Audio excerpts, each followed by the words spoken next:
Dall'ULSS 6 la conferma della buona notizia anticipata dal presidente Zaia. Il 20 aprile riaprirà il punto nascite all'ospedale di Schiavonia.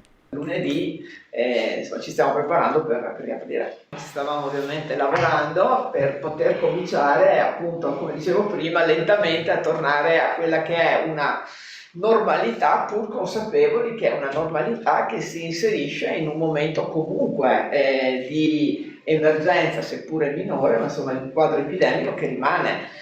Quindi stiamo provvedendo a definire i percorsi che sono necessari per tutelare ovviamente chi entrerà. Quanti tamponi sono stati fatti agli anziani delle case di riposo e al personale e quanti nelle strutture per disabili, che nel territorio sono molte, alcune anche grandi, dove sono aggregati soggetti fragili? Il direttore generale dice: siamo al 100%.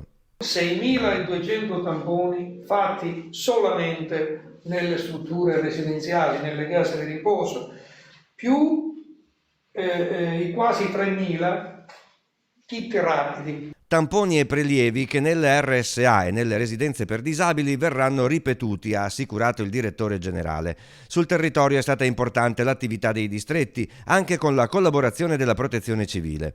1.600 tamponi sono stati effettuati con il metodo drive-in, con il paziente che effettua il prelievo restando a bordo dell'auto, attuato a Selvazzano e Cittadella. Grosso modo abbiamo coperto un numero che si aggira intorno ai 45.000 tamponi effettuati